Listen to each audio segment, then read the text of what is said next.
हर दिन के साथ दोस्तों नई खबरें, नए मुद्दे और नए मोड़ सामने आते हैं जो हमारे समाज और दुनिया की दिशा तय करते हैं। इस बुलेटिन में हम आपको लेकर चलेंगे उन घटनाओं की ओर जिन्होंने आज सुर्खियां बटोरी। राजनीति से लेकर व्यापार, खेल से लेकर मनोरंजन तक हर क्षेत्र की ताज़ा और ज़रूरी खबरें आपके सामने होंगी। तो आइए नजर डालते हैं आज की खास खबरों पर। वहीं luxury hotel chain Leela palaces hotel and resorts launches it's initial public offering यानी कि आईपीओ लाने की तैयारी कर रही है। आईपीओ के लिए कंपनी जल्द ही security exchange board of India यानी कि सेबी के पास ड्राफ्ट पेपर्स, जो कि ड्राफ्ट रेड हेयरिंग प्रोस्पेक्टस के लिए फाइल किए जाते हैं, वो फाइल कर सकती है। इसी के साथ त्योहारी सीजन के करीब आते ही दोस्तों महंगाई की मार का असर एक बार फिर लोगों की थाली में देखने को मिलने लगा है। एक और जहां लहसुन, प्याज सहित सब्जियों की कीमतों में उछाल ने लोगों के थाली का स्वाद फीका कर दिया है। वहीं देखिए दोस्तों, केंद्रीय स्वास्थ्य मंत्री जेपी नड्डा ने कहा कि पहली बार सरकार ने देश की सभी एम्स, केंद्रीय अस्पतालों और पूर्वोत्तर राज्य के अस्पतालों में ड्रोन के जरिए मरीज के नमूने लाने और रिपोर्ट की सुविधा शुरू की है। वहीं प्रधानमंत्री नरेंद्र मोदी के तीसरे कार्यकाल के 100 दिनों में 15 लाख करोड़ रुपए की परियोजनाएं शुरू की गई हैं। प्रधानमंत्री आवास योजना के तहत 3 करोड़ घरों को स्वीकृति दी गई है और इंफ्रास्ट्रक्चर विकास पर 3 लाख करोड़ की परियोजनाओं को हरी झंडी भी मिली है। राजभवन ने उत्तराखंड लोक एवं निजी संपत्ति क्षति वसूली विधेयक को मंजूरी दी है, जिसमें हड़ताल, दंगा और विरोध प्रदर्शन के दौरान सार्वजनिक या निजी संपत्ति को नुकसान पहुंचाने वाले से क्षतिपूर्ति वसूलने का प्रावधान है। केंद्र सरकार ने गायक कन्हैया मित्तल की सुरक्षा बढ़ाकर वाई कैटेगरी कर दी है, जो पहले एक्स कैटेगरी थी। ये निर्णय गृह मंत्रालय ने आईबी की थ्रेट रिपोर्ट के आधार पर लिया। कन्हैया मित्तल हाल ही में कांग्रेस में शामिल होने वाले थे, लेकिन उन्होंने बाद में इनकार कर दिया।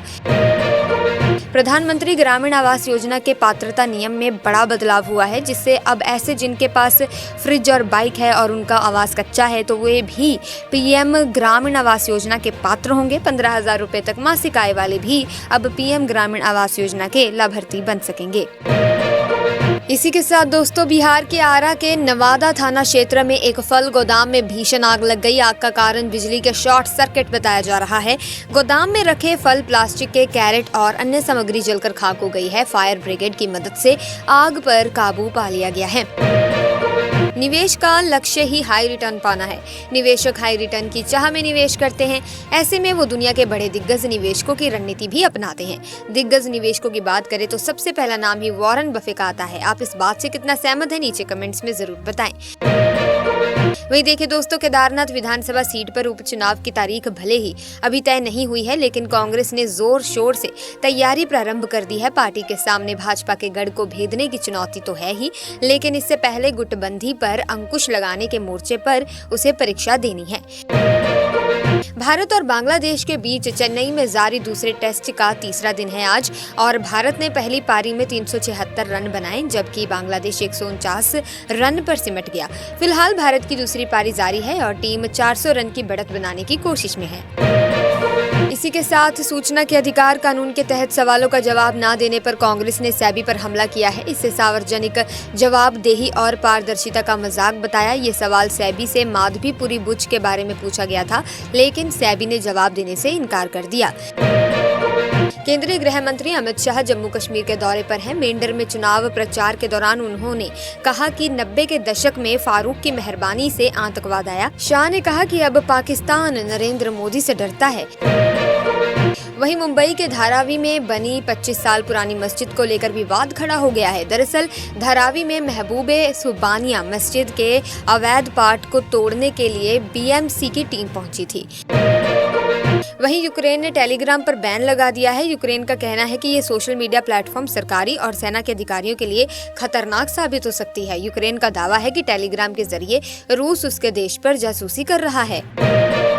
वहीं अमेरिका की कंप्यूटर इंफॉर्मेशन सिस्टम की छात्रा ध्रुवी पटेल ने मिस इंडिया वर्ल्ड वाइड 2024 का ताज जीता है। वो इस उपलब्धि से बहुत खुश और उत्साहित हैं। ये प्रतियोगिता भारत के बाहर सबसे लंबे समय तक चलने वाली भारतीय प्रतियोगिता है। वहीं मध्य प्रदेश सरकार ने आयुर्वेद चिकित्सा को बढ़ावा देने के लिए 5 नए आयुर्वेद कॉलेज और 50 बिस्तर वाले 2 आयुष अस्पताल खोलने का निर्णय लिया है। इन कॉलेजों से आयुर्वेद शिक्षा में वृद्धि होगी और राज्य में आयुर्वेद डॉक्टरों की संख्या बढ़ेगी। वहीं आए दिन दोस्तों साइबर अपराध की घटनाएं लगातार बढ़ती जा रही हैं। अब विभाग की ओर से पहली बार सरकारी स्कूलों में कक्षा 6 से लेकर 8वीं तक के सिलेबस में साइबर सुरक्षा के पाठ को जोड़ा गया है। अब शिक्षक इसके बारे में बच्चों को विस्तार से जानकारी देंगे। वहीं भरतपुर पुलिस स्टेशन में ड्यूटी पर तैनात अधिकारियों ने सेना के एक अधिकारी और उसकी मंगेतर पर कथित तौर पर हमला किया था। दंपति पुलिस स्टेशन में शिकायत दर्ज कराने गए थे। इस दौरान उनके साथ कथित तौर पर मारपीट की गई थी। देश की राजधानी दिल्ली में इस साल मानसून जमकर बरसा। आईएमडी ने मौसम को लेकर बड़ा अपडेट दिया। उनका मानना है कि अभी अच्छी वर्षा के आसार नहीं है, जिस कारण से अधिकतम तापमान में 2 डिग्री तक बढ़ोतरी देखी जा सकती है। यूक्रेन के राष्ट्रीय साइबर सुरक्षा समन्वय केंद्र ने कहा कि उसने सरकारी कर्मचारियों, सैन्य कर्मियों, सुरक्षा और रक्षा कर्मचारियों और महत्वपूर्ण बुनियादी ढांचे के कर्मचारियों के अधिकारियों को उपकरणों के लिए प्रतिबंध जारी किया है। वहीं मुख्यमंत्री योगी आदित्यनाथ ने कहा कि विश्व दिव्यांग दिवस के मौके पर दिव्यांगजनों को जब भी अवसर मिला है, उन्होंने अपनी प्रतिभा साबित की है। पैरा खिलाड़ियों ने बेहतरीन प्रदर्शन करते हुए 111 पदक जीते। इसी के साथ खबरों का सिलसिला यहीं पर समाप्त करते हैं। आई होप वीडियो आपको इन्फॉर्मेटिव लगी होगी। इफ यस तो इस वीडियो को लाइक करें, शेयर करें, चैनल को सब्सक्राइब करें। Thanks for watching.